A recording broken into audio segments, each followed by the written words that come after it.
just really quickly, and let me introduce myself. My name is Shana Zink, and I am in the industry for quite a long time, doing both pharmaceutical and medical devices. Spent a lot of my career in quality, the quality arena specifically, and then both in the pharmaceutical and clinical research medical device arena.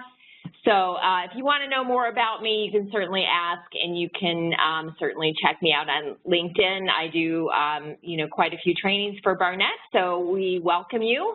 And with that, let me just jump right into the purpose of this seminar.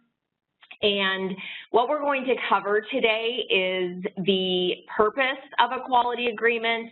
We're going to look at the differences between a quality agreement and a contract for services, make sure it is clear the difference between those two. We're going to identify the critical factors that should be addressed to have an effective quality agreement. We're going to evaluate and determine who is ultimately responsible for developing and implementing quality agreements, and then who is responsible for enforcing quality agreements. We're going to look at strategies for managing reticence from vendors about quality agreements, and when quality agreements should be developed and agreed upon in the overall process, as it particularly relates to vendors and suppliers. And then we will look at possible content of quality agreements.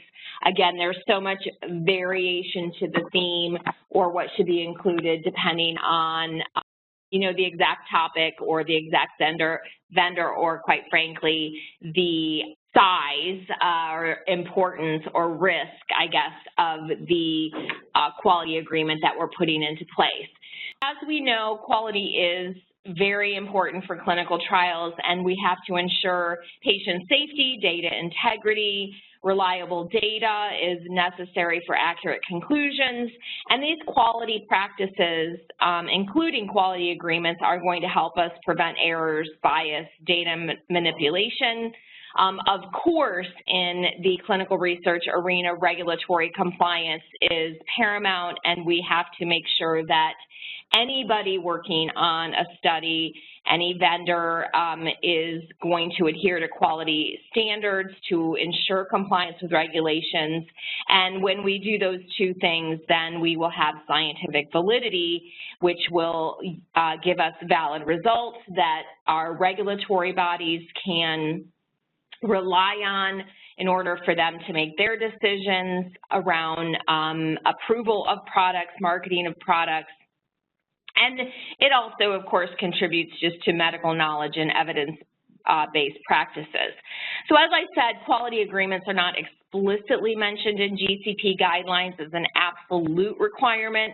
However, they do play a very important role in ensuring that we are collaborating with our vendors, we're compliant, and we are seeing that these are more and more recognized as an essential document agreement for successful trial management and regulatory compliance.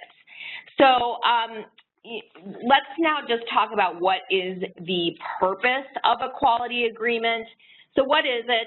It is a documented and agreed upon formal agreement between a company, typically thought of as the sponsor, and its vendors, contractors, service providers, whatever words you might use, that detail the prevailing regulatory standards, GCP responsibilities, including our quality measures for each party.